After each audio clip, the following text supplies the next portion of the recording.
Dear Judge Wigenton, my name is Bob McCormack, a retired mechanical engineer living in Toms River.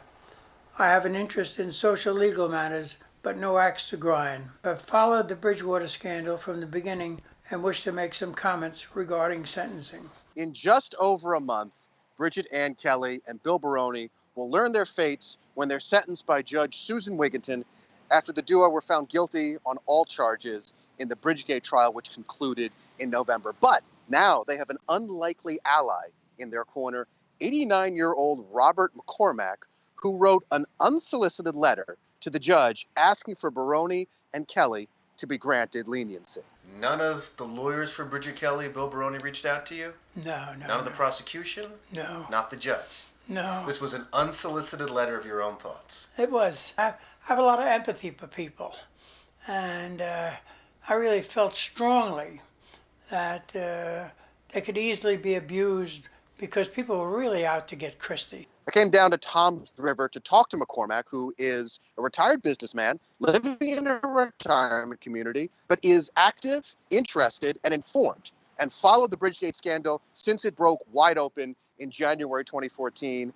And I understand that that was a problem, but Terrible traffic jam. My God, I know it was a terrible traffic jam, but my goodness, it's gotten more than you would say would be the proper attention. Eventually, Baroni and Kelly were indicted along with David Wildstein, the Christie operative who McCormack says bears the blame and is the guiltiest. He's the guy who was his idea.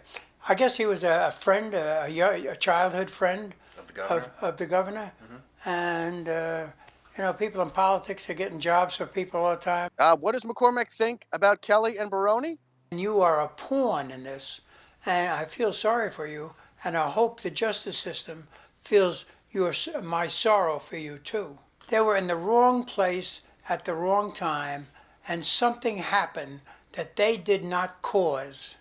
They did not cause this. There were crazy political circumstances. Robert doesn't blame the governor for the traffic jam and doesn't think the governor knew. In fact, he's kind of a fan of Christie and thinks Christie has done some good things for the state. Well, I don't think Christie was involved because he's too smart. He's a very clever guy and a very smart guy, and he's done a lot of good things as governor, which nobody ever gives him credit for.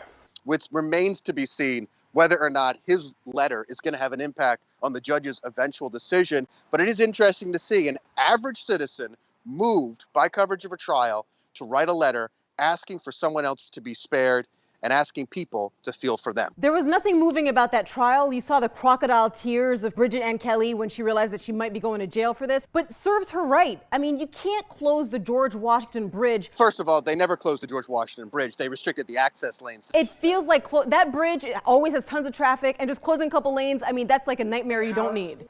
They actually didn't close any lanes. They restricted them. They realigned them. The restricted lanes are a nightmare. I'll give the guy credit. I think it's always interesting if somebody that is not directly impacted just feels that they should get involved and say something on someone's behalf. I completely understand.